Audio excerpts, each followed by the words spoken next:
નમસ્કાર વિદ્યાર્થી મિત્રો, ગુડ મોર્નિંગ. કેમ છો? આમ તો બધા મજામાં જ હોય ઘરે બેઠા.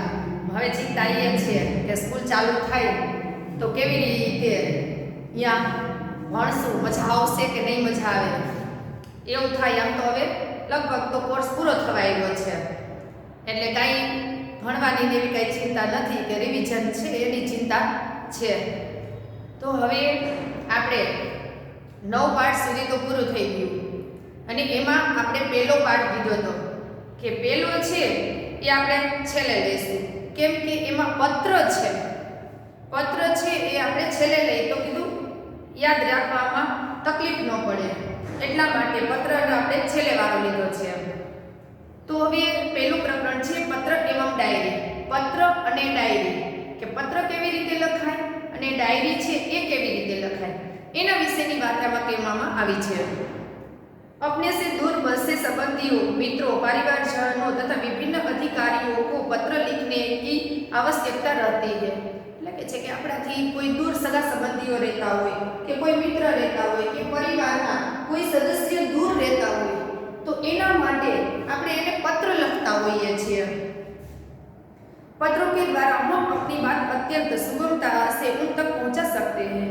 એટલે કહે છે કે પત્રોથી આપણે આપણી જે વાત કહેવાની છે એ થોડી વાર યાદ કરી અને પત્રની અંદર લખી અને આપણે બરાબર રીતે ત્યાં સુધી પહોંચાડી શકીએ છીએ. यद्यपि आजकल दूरभाष तार, ईमेल, इंटरनेट, मोबाइल फोन आदि द्वारा भी यह कार्य किया जाता है, फिर भी पत्रों का महत्व कम नहीं हुआ है, क्योंकि એટલે કે છે કે આજે આપણે ફોન દ્વારા, ઈમેલ દ્વારા કે કોઈ મેસેજ દ્વારા, ઇન્ટરનેટ દ્વારા આપણે આપણા જે વિચારો છે એ બીજા સુધી પહોંચાડી શકીએ છીએ, છતાં પણ એ પત્રનું મહત્વ છે એ ઓછું થયું નથી. पत्रों के द्वारा विस्तार से अपनी बात व्यक्त की जा सकती है. ફોન દ્વારા જે ફોનનું બિલ આવતું હોય એટલા માટે કે આપણે વધારે વાત એની સાથે કરી શકીએ નહીં, એટલે પત્ર દ્વારા આપણે વિસ્તારથી વાત કરી શકીએ છીએ. पत्रों के द्वारा विचारों को प्रेषित करना अन्य साधनों की अपेक्षा सस्ता है. એટલે કહે છે કે બીજા સાધનનો ઉપયોગ કરવી, આપણે મોબાઈલનો છે, નેટનો છે કે ઈમેલનો છે એના કરતાં એ પત્ર છે આપણને સાવ સસ્તું પડે છે આર્थिक दृष्टि. अधिकारियों तक अपनी बात पहुंचाने, शिकायत करने, आवेदन या प्रार्थना आदि के लिए केवल पत्रों का ही सहारा लिया जा सकता है, अन्य साधनों का नहीं. એટલે કે છે કે કોઈ મોટા અધિકારી હોય ત્યાં સુધી આપણી વાત પહોંચાડવાની હોય, કોઈ ફરિયાદ કરવાની હોય, કોઈ પ્રાર્થના કરવાની હોય તો આપણે પત્ર દ્વારા જ એની પાસે એ વાતને પહોંચાડી શકીએ છીએ, બીજા કોઈ સાધન દ્વારા પહોંચાડી શકતા નથી. તો હવે આપણે પત્ર છે એની અંદર પહેલો પત્ર છે નિમંત્રણ પત્ર. નિમંત્રણ એટલે કે એક મિત્રનો જન્મદિવસ છે, પોતાના ઘેર પોતાના મિત્રને જમવા માટે બોલાવવા છે, પોતાને ત્યાં બોલાવવા છે તો એને શું કહેવાય? નિમંત્રણ પત્ર.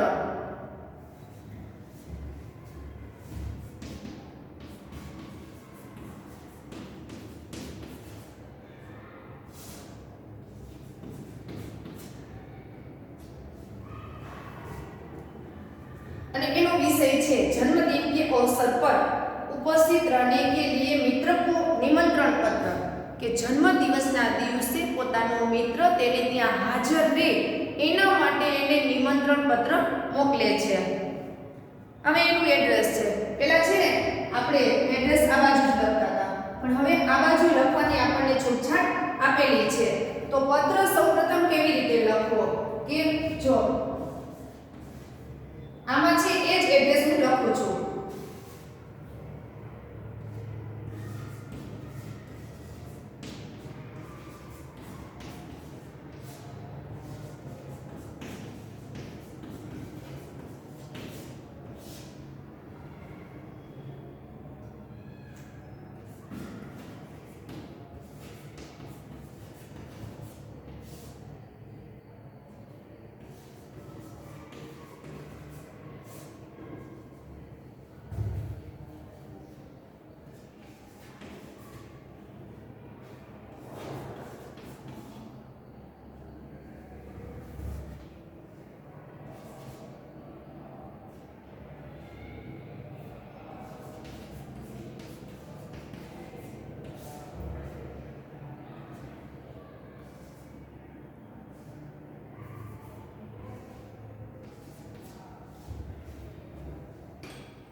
આપણે એડ્રેસ લખ્યું, આ બાજુ એડ્રેસ લખી અથવા તો આ બાજુ એડ્રેસ લખી. એડ્રેસ લખી તો સૌપ્રથમ આપણે એ જોવાનું હોય એડ્રેસ આ સીધી લીટીની અંદર લખ્યું છે.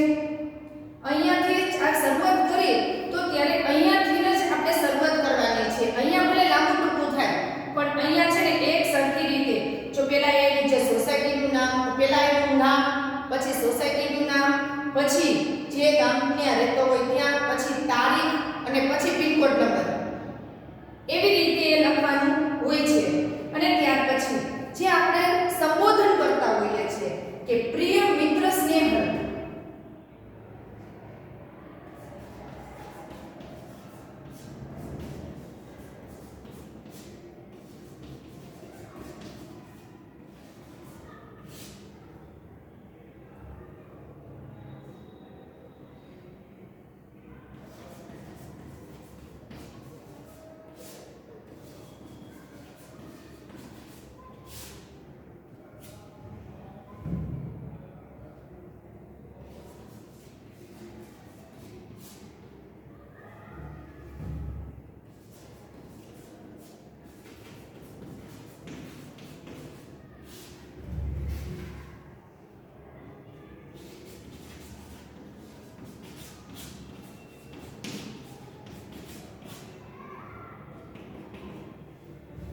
જો પહેલા આપણે એનું એડ્રેસ લખી, ત્યાર પછી આ જે સંબોધન આપણે કરતા હોય કે સંબોધનની અંદર કોઈ મિત્ર હોય, પ્રિય મિત્ર સ્નેહલ હોય કે પછી કોઈ નામ હોય, ગમે તે નામ હોય કે એ નામ કહેવાનું. પ્રિય મિત્ર છે, કિરાત છે, યશ છે કે કોઈ બ્રિજેશ છે, જે નામ હોય તે કે પ્રિય મિત્ર સ્નેહલ, સ્નેહલ લખી અને પછી એની બાજુમાં આપણે અલ્પવિરામ કરવાનું છે.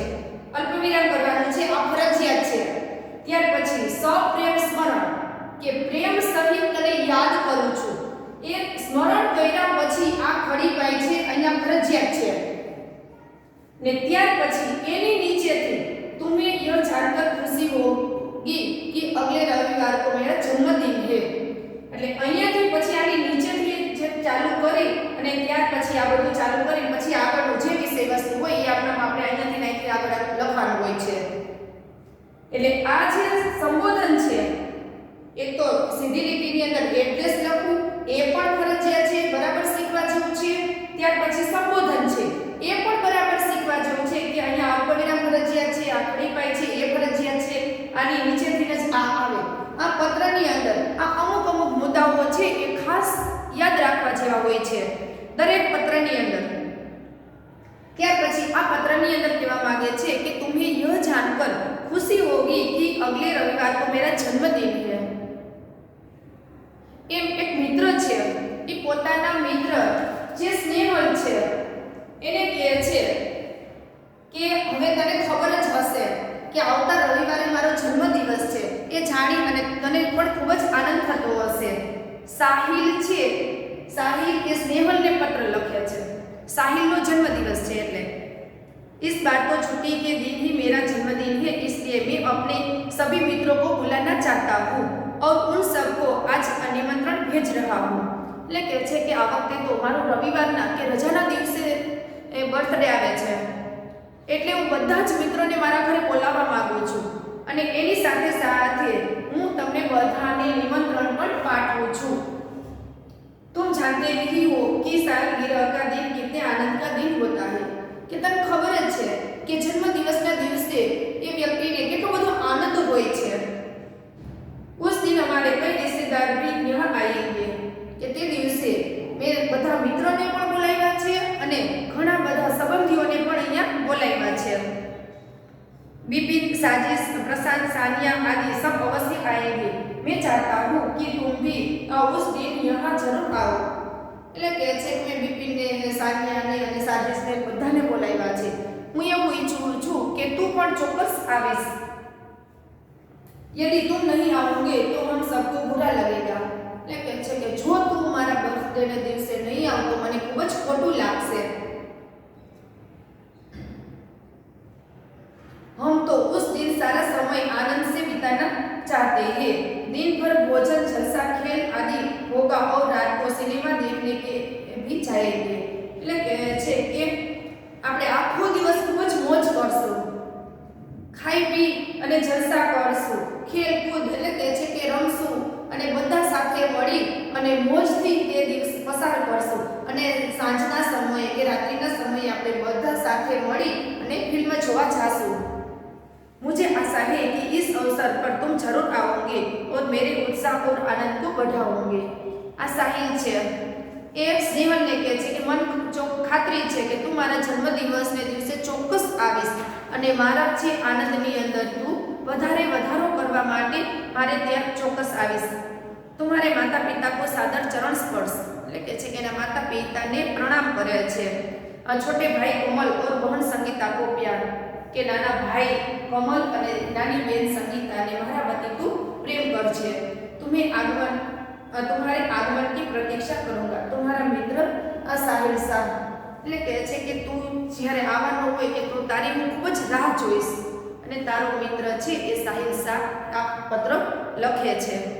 અને હવે પછી બધાઈ પત્ર આ છે નિમંત્રણ પત્ર। આપણો જન્મદિવસ હોય, મારો જન્મદિવસ હોય તો હું મારી ફ્રેન્ડને એ પત્ર લખું તો મારે એને જમવા મારી ઘરે બોલાવી છે એટલે નિમંત્રણ પત્ર મેં એને લખ્યો અને પછી હવે મને એ બધાઈ પત્ર આપે। એ કદાચ ન આવી શકે તેમ હોય તો મને એ અભિનંદન પાઠવતો એ પત્ર સામો લખે એને બધાઈ પત્ર કહેવાય। હવે આપણે બધાઈ પત્ર જોઈએ।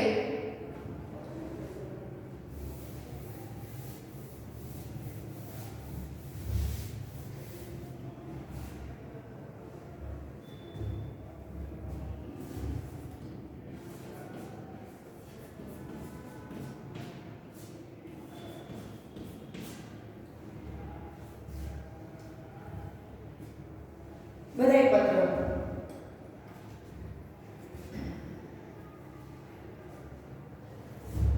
આમાં છે એ જ એડ્રેસ હું લખું છું એટલે તમને સરળતા રહે।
જે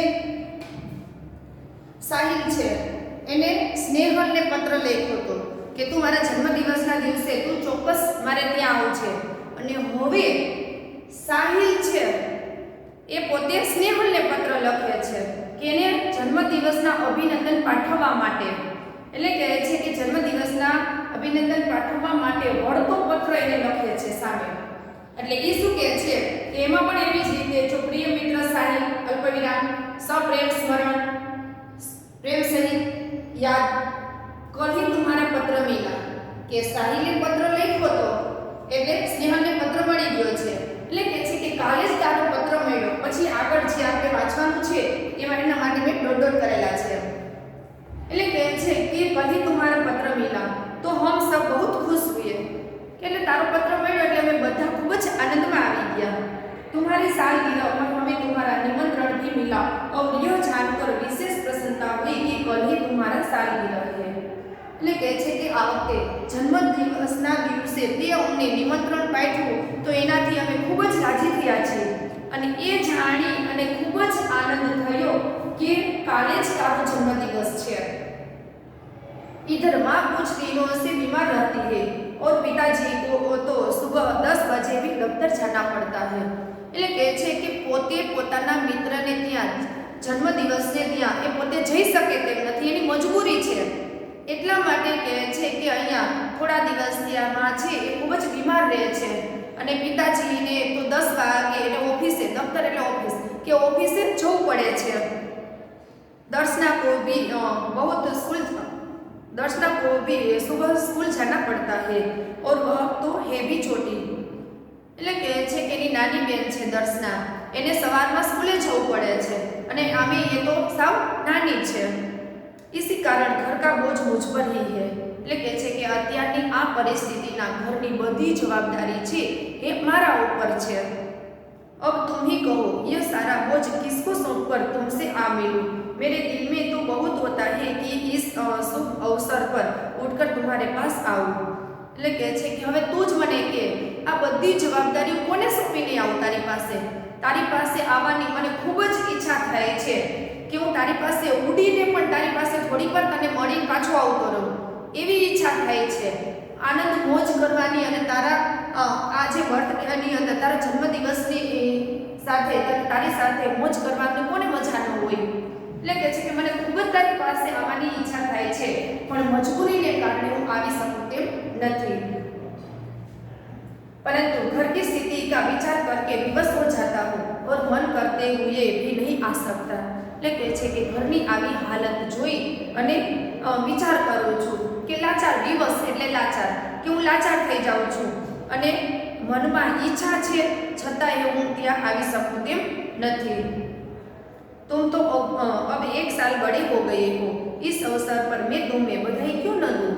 હવે તો તું છે એ 1 વર્ષ મોટો થઈ ગયો છું, તો કહે છે કે આવો સરસ મજાનો ભગવાને સમય આપ્યો છે, તું શા માટે તને અભિનંદન ન પાઠવું? मैं तो चाहता हूँ कि बार बार तुम्हारी सालगिरह आया करे और हमें खुशियाँ मनाने का मौका मिले। હું તો એવું ભગવાન પાસે ઈચ્છું છું કે વારંવાર તારો જન્મદિવસ આવે અને અમને આ ખુશીની અંદર સામેલ કરવાનો અમને મોકો મળે, સામેલ રહેવાનો। इस मंगल अवसर पर उपस्थित न रह सकते हुए भी मेरे दिल में तुम्हारे लिए शुभ कामना है। એટલે કહે છે કે આવો સરસ મજાનો સમય છે તો એ સમયે હું તારી પાસે હાજર તો નથી રહી શકતો, પરંતુ હું મારા દિલમાં તારા પ્રત્યે એટલો બધો ભાવ છે તો હું તને એ શુભકામના પાઠવું છું। मैं चाहता हूँ कि ईश्वर तुम्हें चिरंजीवी रखे और तुम्हारा नया वर्ष शुभदायी हो। એટલે કહે છે કે હું તો તને એવું ઈચ્છું છું કે ભગવાન છે તને ચિરંજીવી એટલે લાંબુ આયુષ્ય આપે અને કહે છે કે તારું આ નવું વર્ષ છે એ શુભ જ મંગળમય જાય, કે ખૂબ જ સારું જાય, શુભમય જાય। तुम्हारा मित्र स्नेहल, એટલે સ્નેહલ છે એ એના મિત્રને એ પત્ર લખે છે અને કહે છે કે આ તારું આખું વર્ષ છે એ ખૂબ જ મંગળમય જાય એવી હું ભગવાન પાસે પ્રાર્થના કરું છું। આ છે બધાઈ પત્ર। પહેલો પત્ર હતો નિમંત્રણ પત્ર, બીજો પત્ર છે બધાઈ પત્ર। વિષય વસ્તુ તમને આપેલું હોય, તમને એટલું જ આપેલું હોય કે સાલગીરહ, જન્મદિન પર બધાઈ પત્ર લીખીએ અને એડ્રેસ આપેલું હોય તો એડ્રેસ છે આ એડ્રેસ લખવાનું છે અને જન્મદિન ઉપર બધાઈ પત્ર હોય એટલે આવી રીતે એ બધાઈ પત્ર લખાય। અને પેલો નિમંત્રણ પત્ર કીધું હોય કે પોતાના जन्मदिन के अवसर पर उपस्थित रहने के लिए निमंत्रण पत्र एवी रीते कीधुं होय तो निमंत्रण पाठववानुं छे। એટલે એવી રીતે એટલી જ તમને સૂચના આપેલી હોય અને નીચે એડ્રેસ આપેલું હોય તો એ એડ્રેસ પ્રમાણે ત્યારે પરીક્ષાની અંદર કોઈએ પોતાનું એડ્રેસ લખવાનું નથી અને તમારી બુકમાં તમે લખી શકો છો અને આમાં જે એડ્રેસ આપેલું હોય તો એ એડ્રેસ લખવાનું છે અને નિમંત્રણ પત્ર કીધું હોય તો પહેલો પત્ર છે એવી રીતે નિમંત્રણ પત્ર લખવાનું અને બધાઈ પત્ર કીધું હોય તો આવી રીતે બધાઈ પત્ર લખવાનું છે। અને એટલું ખાસ ધ્યાન રાખવાનું છે પત્રની અંદર કે તમે આ બધાઈ પત્ર કીધો છે જે સરનામું છે એ સરનામું તમારે આવી રીતે લાઈનમાં લખવાનું છે, ક્યાંય આગળ આ પાછળ એવી રીતે કોઈ કાર્ય નથી કરવાનું, આવી રીતે સીધું લાઈનમાં લખવાનું છે। અને આ સંબોધન કરતા હોય ત્યારે ખાસ ધ્યાન રાખવાનું છે આ સંબોધનને બરાબર, એટલે પ્રિય મિત્ર સ્નેહલ પછી આ અલ્પવિરામ ફરજિયાત છે. સપ્રેમ સ્મરણ ત્યાર પછી આ ખડી પણ ફરજિયાત છે. અને ત્યાર પછી આની નીચેથી જ તમારે પત્રનું જે વિષય વસ્તુ છે એ લખવાની શરૂઆત કરવાની છે. બરાબર, સમજાઈ ગયું હવે? એડ્રેસ લખવામાં અને સંબોધન લખવામાં ક્યાંય ભૂલ કરવાની નથી. અને ત્યાર પછી હવે પછીનો જે વિડિયો હોય એની અંદર આપણે આશ્વાસન પત્ર લઈશું કે આપણે બીજાને આશ્વાસન કેવી રીતે આપી શકાય એના વિશેનો પત્ર લખવાનો છે. તો તમને કહી દઉં કે આશ્વાસન પત્ર એમાં પણ છે ને કે કોઈ પણ વિષય વસ્તુ હોય, ખેલ મહાકુંભ, અહીંયા આપણે ખેલ મહાકુંભની અંદર સારું એવું પોતાનું પ્રદર્શન નથી કરી શકતા એના વિશે એમને પત્ર લખેલો છે. અને કોઈ બીજા વિષયની અંદર કોઈ વિષયની અંદર નાપાસ થયા હોય તો એને પણ એવી રીતે આશ્વાસન આપી શકાય. અથવા તો કોઈ પણ વિષયની અંદર એને નિષ્ફળતા મળેલી છે તો એને આશ્વાસન આપવા માટેનો પત્ર એટલે આશ્વાસન પત્ર. અહીંયા જે એડ્રેસ આપેલું છે એડ્રેસ ભલે આપણે આના રાખી અને ત્યાર પછી એ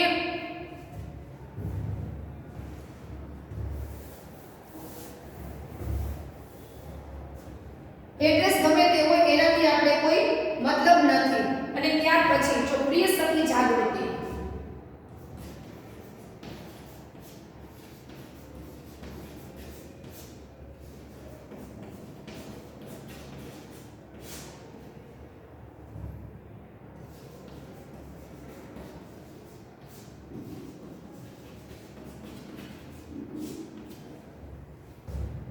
પ્રિય સખી જાગૃતિ સપ્રેમ સ્મૃતિ એડ્રેસ આપણે આના રાખ્યું છે. એડ્રેસમાં કોઈ આપણને ફેરફાર થવાનો નથી. જે એડ્રેસ હોય જે આપેલું છે એ આપણે લખવાનું છે.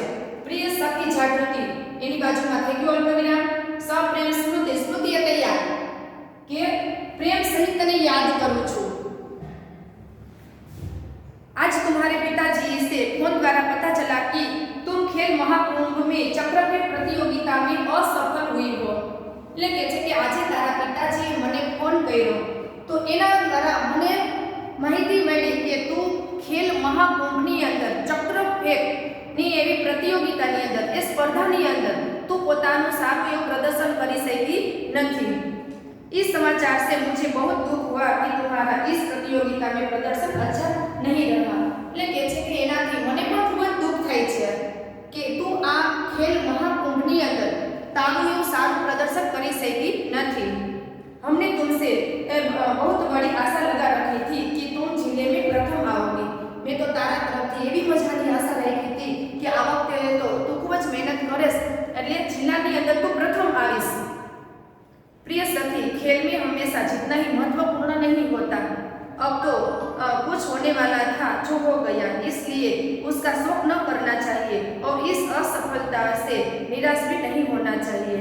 એટલે કે છે કે ખેલની અંદર જીત જ ખૂબ જ મહત્વની નથી, ભાગ લેવો એ મહત્વનું છે. કોઈ પણ સ્પર્ધા હોય, કોઈ પણ કાર્યક્રમ હોય એની અંદર ભાગ લેવો એ જ આપણા માટે ખૂબ જ મહત્વનું હોય છે. અને કહે છે કે ભલે આપણે આપણું સારું પ્રદર્શન ન કરી શકતા હોય તો કહે છે કે એની અંદર કોઈ દુઃખી થવાની વાત નથી આવતી. असफलता भी सफलता का सोपान है. એટલે કહે છે કે અસફળતા છે એ પણ સફળતા મેળવવા માટેની એક ચાવી છે, પગથિયું છે. सफलता उन्हीं के चरण चूमती है जो अपने ध्येय प्राप्ति के मार्ग में डटे रहते हैं. એટલે કહે છે કે સફળતા એ જ વ્યક્તિને મળે છે કે પોતાનું ધ્યેય પ્રાપ્ત કરવા માટે વ્યક્તિ છે એ હંમેશને માટે મહેનત કરતો જ રહે છે. अब निराश या हतोत्साह होने से कोई फायदा नहीं है. એટલે કહે છે કે હવે પછી નિરાશ કે नासीपास થવું એનાથી આપણને કોઈ ફાયદો થવાનો નથી. मैं चाहती हूँ कि अब तुम दुगने उत्साह से अभ्यास करो तो अगले साल तुम्हें अवश्य सफलता मिलेगी और तुम अपने जिले में ही नहीं गुजरात में प्रथम आओगे. એટલે કહે છે કે હવે પછી જ્યારે સ્પર્ધા આવશે તો એમાં તું અત્યારે મહેનત કરતી હતી એના કરતાં પણ તું ડબલ મહેનત કરજે. જો તું ડબલ મહેનત કરીશ ને તો તું જિલ્લાની અંદર તો શું પણ તું ગુજરાત રાજ્યની અંદર પ્રથમ આવીશ. मुझे आशा है कि तुम मेरी बात मानोगी और अपने कार्य में मनोयोग से लग जाओगी. એટલે કે છે કે મને આશા છે કે તું આ તારું કાર્ય છે એ સારી રીતે કરીશ અને મન લગાવીને તું કાર્ય કરીશ એટલે કહે છે કે તું આ તારા કાર્યની અંદર તને ચોક્કસ સફળતા મળશે. તમારી સખી અવની એટલે કહે છે કે એની સખી અવની છે એ જાગૃતિને પત્ર લખે છે કે ચક્રફેંકની સ્પર્ધાની અંદર એ પોતે આ વખતે નિષ્ફળ ગઈ છે, એનો નંબર આવ્યો નથી. એટલે કહે છે કે તારે નિરાશ થવાની જરૂર નથી. જો નિરાશ થઈ તો કાંઈ મળવાનું નથી અને હવે પછી કે તારે વધારે ને વધારે મહેનત કરી અને તારે આ પ્રતિયોગિતા જીતવાની છે. હવે જિલ્લાની અંદર નહીં પણ રાજ્યની અંદર પણ તું પ્રથમ આવ એવું કાર્ય તારે કરીને બતાવવાનું છે. હવે આ 3 પત્ર છે અહીંયા પૂરા થઈ ગયા. હવે પછીના આપણે પત્ર આગળના વિડીયોમાં જોઈશું. અસ્તુ.